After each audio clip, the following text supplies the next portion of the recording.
All right, so to start our Tamara Laporte style quirky birds or creatures, we're going to create a series of large shapes to fill our paper. Okay, so we are going to do this watercolor on paper. So we want larger areas in which to fill with watercolor and color and also texture and design. Okay, so you can decide to do a bird or a creature. It does not matter to me. The shapes though do need to be fairly large to fill the space. I will set criteria in terms of color scheme, and I do want some pattern or texture involved, which again we'll talk about a little bit later. Okay, so the first thing I'm going to do is I'm going to start on a head shape for my animal. Keep in mind the following. All right, I'm just going to grab a piece of scratch paper. Sorry for the delay. Okay, with the head and the body shapes, okay, you can use shapes that are, okay, horizontal. You can make it vertical. Okay, you can make it an oval. It's not an oval, that's more of a circle. Okay, more circular. Okay, but the key with this is we want shapes that are fairly large. Okay, so you can do this a variety of ways. Great. I'm going to go ahead and start with my basic head shape and then my basic body shape. Okay, so I'm going to hold my pencil back a little bit further so that I can draw lightly.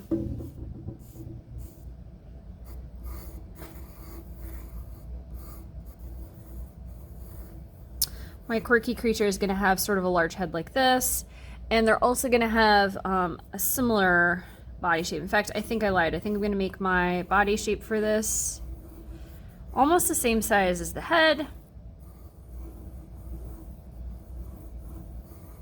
Okay, so it's going to look like this. All right, then at this point in time, I'm going to start to define this. Okay, however I see fit. So I'm going to hold my pencil more close to the tip and draw slightly darker, not by much though, the overall shape that I want for this. Now remember, you can keep this as a bird with like wings and a tail and a beak and ears and such like that. You do not have to, okay?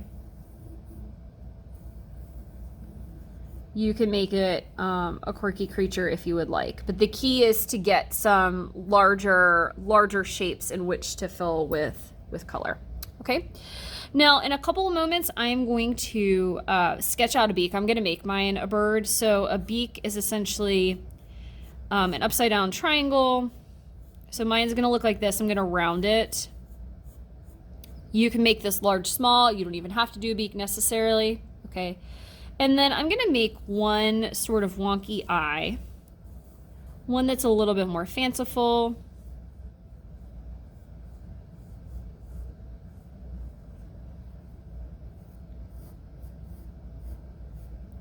And again, you can choose how you would like to do this. And then I'm going to do one that is realistic. Okay, you might actually decide on your particular animal, creature, monster to do two realistic eyes. And that's fine. To do a realistic eye, you're going to start with a basic football shape. Okay, so it's going to look like this. You are going to, from there, sketch out the iris and pupil. Okay, so the iris is the colored part of the eye. So it's going to take up a majority of the eye itself. Note that part of the bottom part of the iris and also part of the top part of the iris are cut off. Okay, so that means we don't see the top and bottom of that circle. Okay, and then last part is we're going to do the pupil.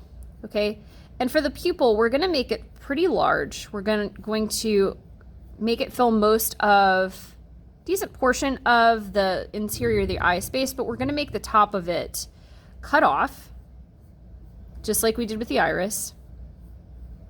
Okay, and then we're going to create a little glimmer highlight. So we're going to put the glimmer highlights. Okay, this will be the thing that we leave white a little bit later on. Okay, we're going to add that there. And then we are going to create some of the lines that you typically see within an iris. If you have a light colored iris, think of these as like wagon wheel spokes. Okay, I'm going to do these lightly. If you have a light color eye like gray or blue or even hazel to a certain extent green, you're going to see some patterning in your eye. That's what that is. Okay, I'm going to go ahead and do a small tear duct. Okay, it's like a third of a circle shape. And I'm going to draw a light line that starts from the tear duct and arcs over. Starts from the other side of the eye and arcs over. This is the eyelid line. Okay. I can choose to do eyelashes or not. I could choose to do eyebrows or not. Okay. In fact, for my bird, to make it look more like an owl or something, I'm going to put in 2 lines that go like this, that connect to the beak.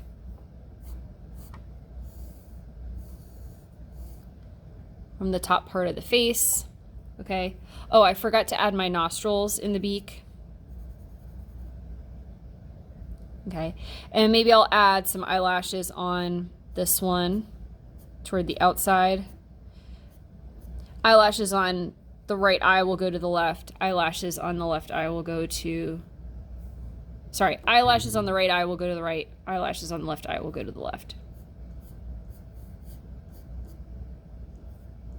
Okay. And then at this point in time, I'm going to create some ears and then some wings and some decoration. Okay. So for my little bird creature, because I'm doing a bird, I'm going to give it sort of like owl-like ears here. Off the top. I am going to do some sort of decoration here. And this is just personal. Okay, so make this, you may want to give him a collar, you may want to dress him up. I'm going to add my wings down the side here. I'm going to keep mine simple.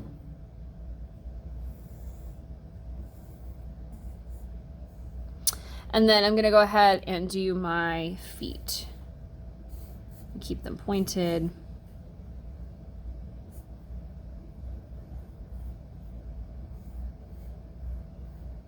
Okay. And for this this tummy area, what I can do is I'm going to put my symbols there to represent the things that make me unique. You could also put them in any other larger area, so it doesn't necessarily have to go on this area. This is just the main body of my animal. So I think most students are going to put them down here, similar to Tamara Laporte style. You don't necessarily have to. It could go on like a cheek area if you wanted. Okay. But I'm going to go ahead and just start to think about a symbol of something, or symbols plural, that make me unique. I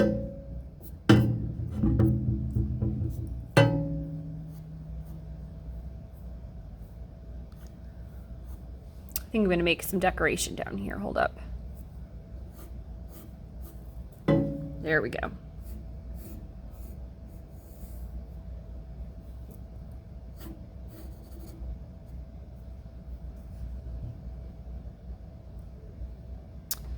Okay, I think for my purposes, I am going to make my quirky creature, in this case bird, have some earrings, because I tend to always wear earrings to school.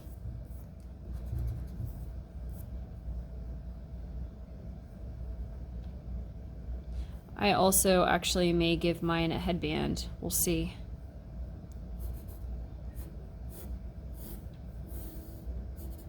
Okay, so definitely feel like you feel free to personalize this. So I'm going to give this bird a headband. Again, you're not going to give yours a headband if you don't wear a headband. That doesn't make sense. I typically do that. And I'm going to give it earrings.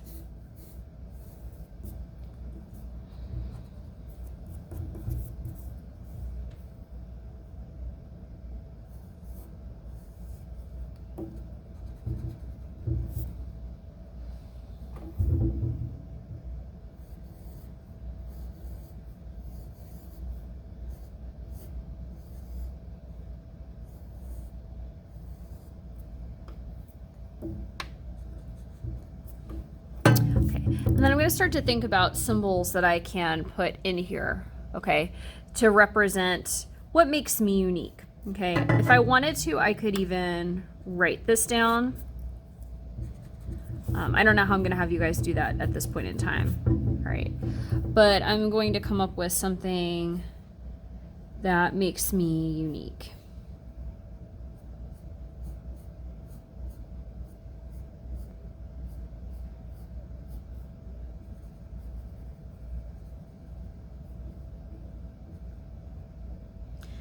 I think one thing that makes me unique is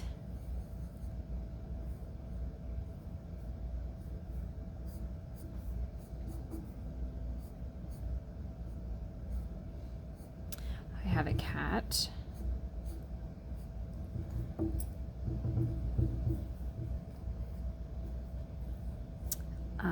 And I like to garden, to grow plants.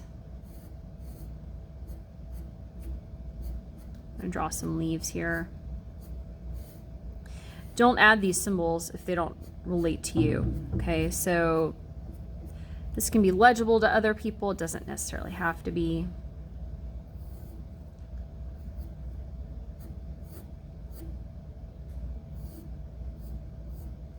I think the other thing that makes me unique is I love to travel.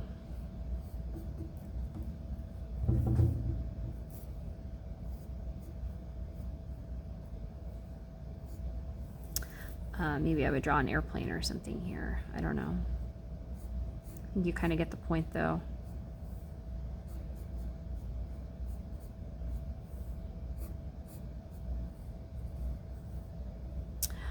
It's also really hard for me to draw stuff if I'm not looking at it. I'm not looking at an airplane right now, so this is looking a little weird, okay? But I would refine that symbol, okay?